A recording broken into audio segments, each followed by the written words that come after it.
Hello everyone, welcome back to my channel. আজি আকৌ এটা নতুন ৰেচিপি লৈ আনিছো আপোনালোকৰ আগত। ৰেচিপিটোৰ নাম হৈছে সয়াবিনৰ কোফতা। প্ৰথমে সয়াবিনখিনি আমি অলপ টাইম পানীত তিয়াই ৰাখিব লাগিব। তাৰ পাছত এনেকৈ মিক্সিত গ্ৰাইণ্ড কৰি ল'ব লাগিব।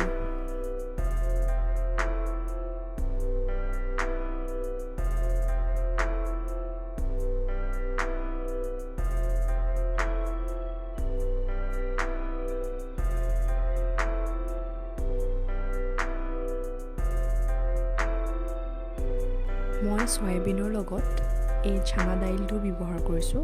সয়াবিনখিনি যেনেকৈ মই পানীত অলপ সময় ৰাখিলোঁ, তাৰ পাছত গ্ৰাইণ্ড কৰিলোঁ, ঠিক তেনেদৰে চানা দাইলখিনিও তেনেকেই মই অলপ সময়ৰ বাবে পানীত ৰাখিলোঁ, তাৰ পাছত মই এনেকৈ গ্ৰাইণ্ড কৰি ল'লোঁ।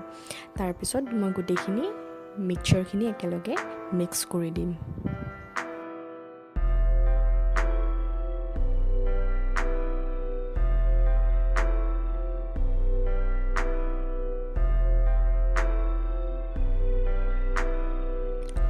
এতিয়া মই মিক্সচাৰখিনিতে চব মছলাখিনি দি দিম।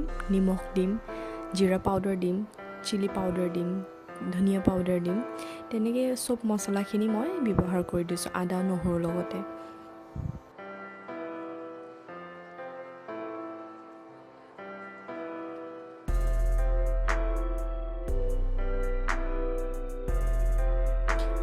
আৰু লগতে এগৰ ভিতৰৰ যোনটো হোৱাইট পাৰ্টটো হয় সেইটো মই ব্যৱহাৰ কৰিছোঁ।